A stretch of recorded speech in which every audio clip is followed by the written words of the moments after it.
Apa? Supaya mereka bisa apa?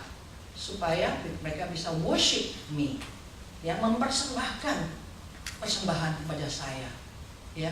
Jadi tujuan Tuhan menyelamatkan orang Israel dari Mesir itu tidak mempunyai alasan yang lain, hanya untuk mau menyembah kepada Tuhan. Ya, kalau kita melihat di dalam Keluaran pasal 5 ayat 3 dan lain-lainnya, banyak dikatakan oleh Musa, let my people go, supaya mereka bisa menyembah aku. Ya, jadi tujuan Tuhan itu menyelamatkan orang Israel itu adalah untuk menyembah Dia. Demikian juga hari ini Tuhan menyelamatkan kita semua itu adalah untuk menyembah Dia. Ya, jadi kita udah jelas bahwa Tuhan menyelamatkan kita itu untuk menyembah Dia. Ya. Nah, keempat, kita melihat kenapa Bani Israel di dalam Perjanjian Lama itu sering diserang oleh orang Filistin, nanti diperang sama orang ini, perang sama Amori, perang sama ini, ya. Banyak musuh-musuh yang dihadapi oleh orang Israel. Kenapa? Karena mereka telah melenceng di dalam worship mereka. Mereka setiap kali kalau melenceng di dalam worship mereka, yaitu mereka menyembah berhala atau menyembah allah-allah kafir, maka Tuhan mulai marah. Maka Dia datangkan musuh-musuh ini untuk menyerang orang Israel. Makanya waktu zaman Perjanjian Lama banyak nabi-nabi, hakim-hakim dibangunkan oleh Tuhan untuk apa? Memberi warning kepada orang Israel. Kamu harus kembali kepada Tuhan Allah, satu-satunya yang harus kamu beribadah kepada Dia.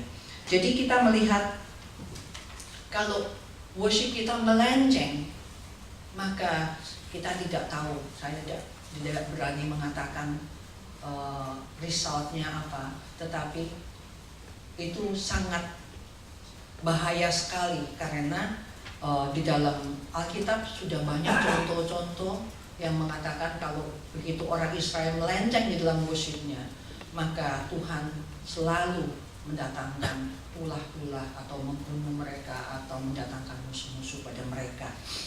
Nah, kelima, kenapa kita harus worship Tuhan? Karena di dalam pelayanan gereja itu ada 5 macam, ya, pelayanan gereja. Satu apa?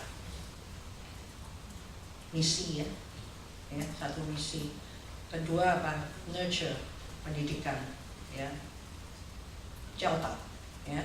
Ketiga adalah fellowship, ya. Keempat adalah diakonia, mengadakan diakonia, ya.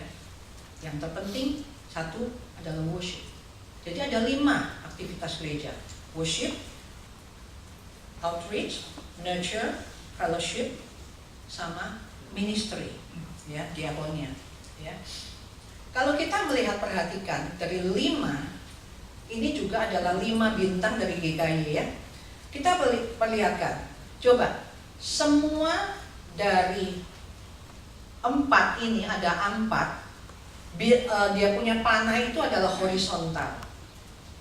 Misalnya mission itu adalah kita mengabarkan Injil kepada manusia, antara manusia ke manusia. Jadi dia punya panahnya itu horizontal, ya. Diakonia juga horizontal. Kita melayani orang-orang yang miskin, yang kekurangan, yang apa, ya, itu diakonia. Dan kita fellowship, kita juga saling melayani di dalam fellowship kita, ya. Itu horizontal, ya. Terus apa lagi? Nurture itu pendidikan, juga pendidikan iman Kristen juga horizontal. Tetapi hanya satu-satunya worship itu adalah vertikal, ya, vertikal. Karena apa? Langsung kepada Tuhan, ya. Seringkali gereja lebih mementingkan, terutama gereja Injili, ya, mementingkan mission, mementingkan pengajaran, mementingkan diakonia, fellowship, dan lain-lainnya, dan ibadahnya yang terbengkalai, ya. Ini adalah terbalik. Sebetulnya kita ibadah itu langsung kepada Tuhan itu justru harus yang dipentingkan. Maka belakangan ini Greenfield dikencarkan tentang ibadah. Ya, ibadah itu penting sekali, ya, penting sekali karena apa? Langsung kepada Tuhan, ya, langsung kepada Tuhan. Ya, jadi sebetulnya yang punya gereja itu siapa sih? Kita atau Tuhan? Tuhan kan? Tapi seringkali kita lupakan tuan dari gereja kita itu, ya. Kita repot dengan, bukannya tidak penting misi apa itu penting, tetapi ibadah itu lebih penting karena kita melayani Tuhan kita sebetulnya di dalam ibadah itu. Maka ibadah itu sangat penting. Maka orang Kristen itu perlu worship, ya, setiap hari, bahkan setiap minggu kita harus kumpul di dalam gereja. Nah, ya, di Amerika waktu saya melayani di gereja itu saya melihat guru-guru sekolah minggu yang sudah ngajar sekolah minggu itu, karena di Amerika itu kayak kita ini sewa tempat, ya, jadi waktunya itu terbatas. Tapi kita ada 2 kali kebaktian. Jadi guru sekolah minggu ngajar kebaktian pertama ngajar anak-anak, terus kedua itu adalah English service. Nah, tetapi saya perhatikan guru-guru sekolah minggu itu setelah ngajar sekolah minggu dia nggak ikut ibadah. Mereka pikir bahwa pelayanan sekolah minggu itu adalah ibadah kepada Tuhan. Salah. Pelayanan sekolah minggu itu adalah suatu pelayanan. Latihan paduan suara itu pelayanan, tetapi bukan langsung kepada Tuhan, ya. Horizontal dia punya pelayanannya. Kali ibadah itu adalah vertikal. Makanya kalau nanti kali kita dari guru sekolah minggu ada yang atau yang in charge in child care, ya, kita harus ingat kalau kita in charge in child care, kita nggak bisa ikut ibadah. Kita harus berusaha untuk cari waktu untuk beribadah kepada Tuhan, ya, karena itu tidak bisa menggantikan ibadah kita kepada Tuhan, ya. Nah, saya dari kecil itu dibesarkan di gereja Presbyterian, ya. Tetapi selama saya segede sampai pemuda di gereja Presbyterian itu tidak pernah dibicarakan tentang ibadah. Jadi saya cuma ikut ibadah, saya dari tidak mengerti ibadah itu sebetulnya apa. Saya pikir ibadah itu cuma nyanyi, ke gereja nyanyi, berdoa, dengar firman Tuhan, terus diberkati, terus kita pulang, doksologi, terus kita pulang, ya. Jadi menjadi formalitas, ya. Nah, itu yang bahayanya. Karena apa? Di pulpit tidak pernah membicarakan tentang apa itu sebetulnya worship. Worship itu padahal penting sekali di dalam kehidupan kekristenan kita, ya. Jadi pada waktu kita tidak tahu apa sebetulnya worship itu, sampai pada suatu hari ada satu movement yang baru datang, maka kita mulai goncang. Semua bilang di sono tuh enak tuh, ya, lagunya enak, ya, musiknya enak, apanya enak, pokoknya serba enak di sana. Kita di sini nih kayaknya serbanya pasif semua gitu, ya. Nah, makanya seringkali kita dikecohkan, kita terus lari, pindah gereja. Ya, banyak kan sekarang, ya, orang-orang yang pindah gereja, ya, terutama anak-anak muda, ya. Saya harap nih hari ini anak muda nggak banyak, ya. Sebetulnya kalau anak muda tahu worship itu apa sesungguhnya, dia tidak perlu pindah gereja. Tuhan udah ada di sini, di gereja itu pasti ada Tuhan, cuma tinggal kita aja yang nyari gimana, ya. Nah, makanya kalau kita tidak pernah diajarkan apa itu worship, maka kita terjerumus di dalam satu formalitas.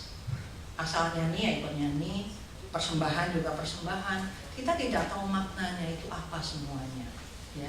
Jadi kita hari ini akan melihat sebetulnya apa itu yang disebut dengan the true worshiper, ya. Nah, kita akan baca tadi yang Yohanes pasal 4 ayat 23 dikatakan bahwa penyembah yang benar adalah dengan apa tadi?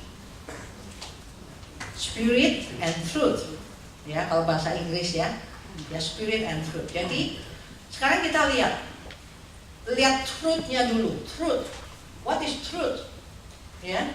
Jadi kalau kita menyembah Tuhan itu harus didasari dengan kebenaran Alkitab, itu penting, ya. Baik khotbahnya itu harus sound theology, ya, teologinya harus betul. Lagu-lagunya itu juga harus sound theology, harus betul teologinya, ya. dan juga doanya, isi doanya, dan semua yang ada di dalam worship itu harus berdasarkan semua kebenaran Allah. Itu penting sekali, ya. Itu yang disebut dengan truth, worship in truth. Worship in truth arti yang kedua yaitu truth about worship, ya. Kebenaran tentang worship, kita harus mengenal worship itu apa, baru kita bisa mengikuti worship dengan baik, ya. Nah, kita akan lihat pertama, tadi kita udah bicarakan worship itu adalah center on God, is over to God, is direct to God, dan lain-lainnya, ya. Nah, sekarang kita akan tambahkan satu, worship itu is initiated by